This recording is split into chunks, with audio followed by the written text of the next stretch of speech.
baarlamaankii matalayay ilaalinta sharciga iyo matalaada shacabka Soomaaliyeedna waxaad moodaa roolkiisii inuu meesha ka baxay ama si ula kasa looga saaro ama aan ismoodsiino ama duruufo ha kalifto in la isku sheego aad iyo aad mudana gudoomiye muhiim u tahay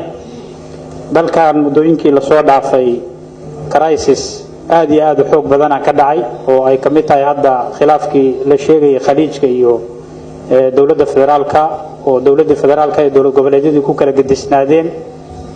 kadibna saameyn ku yeelatay maamuladii inay qaarkoodna burbureen kuwii kala dhamaanta qarkay u saaran yihiin inay burburaan qadiyadii kale qalbi dhagax soo martay oo baarlamaanku inta ka dooda guddi loo saaray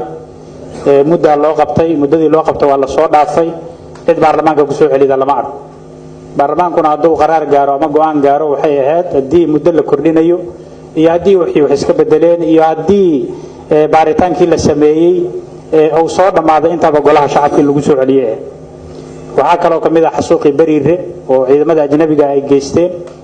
ayadana waxba la iskama weydiin kalfadhi baarlamaan oo ka furmay oo looga doodo ma jirto waxa kale oo kamid ah xasuuqii hadda dhacay 14 Oktoobar ee ka dhacay isgoyska Soobe oo runtii taariikhda Soomaaliya waxaan horay u soo marin dad shacaba oo kun ka badan runtii aan dhihi karno inay meeshaas ku dhinteen kuna dhaawacmeen ilaa haddana maanta aan laga haynin xog rasmi yaa geystay yaa fududeeyay oo ka dambeeyay mas'uuliyadeeda yaa qaato loo ciqaabay imisay ayeen dadkii wax ku yeeloobay ilaa hadda xog rasmi oo laga hayo lama arko xildhibaano waxaan ku jiray sanataro isbitaalada tagay maalinkii 15 ay ahayd oo arintaas intii la baahinayo la 20 ku dhimatay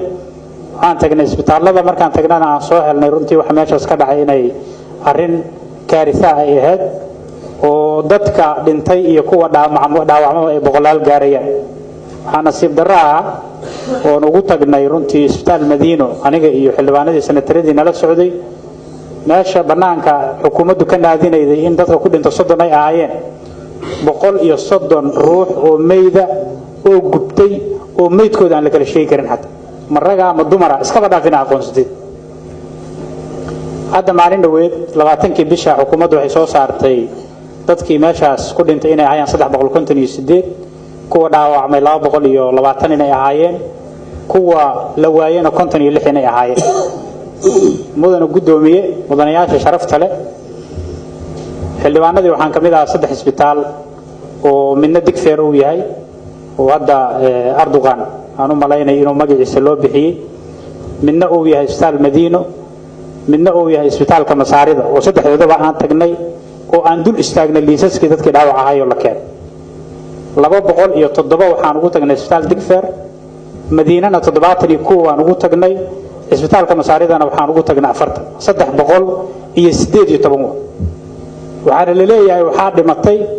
oo meeshaan ku dhaawacmay aan ka wadaa 220 iyo 318 oo saddex isbitaal kaliya oo tobanaan kale isbitaallada oo Muqdisho ku yaalo dadna ku dhaawacmay dad dhaawacanayaan kuwana ay ku dhinteen aan la soo tira koobin meeshaas inay ka jirto arin la doonayo in la dhumiyo oo jihadii laga dhumiyo disasterkii meeshaas ka dhacay ayaa ka muuqan sidoo kale waxaa la sheegay 56 qofood inay yihiin dadka la weysan mudana gudoomiye mudanayaal meeshaan waxaan ku hayaa liis ay ku qoran yihiin 232 qofood oo qofba magaciisa saddexan ku yaalo taleefankiisu ku yaalo qofka laga la xiriiraayo oo ku yaalo numberkiisa da'diisu ku taalo lab iyo dhadig wuxuu yahay ku yaalo degmada oo deganaana ay ku taalo oo la leeyahay oo dadkii soo report gareeyeen magacyadooda meesha ay ku qoran yihiin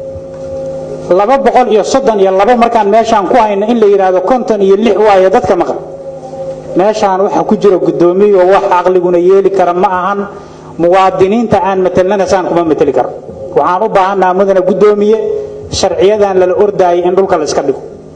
baarlamaanka inaan noo furtid doodno dadkan muwaadiniinta oo metelayno oo musiibadu meeshaas ku qabsatana mas'uuliyadeeda cid qaadatay in la helo hay'adihii fulinta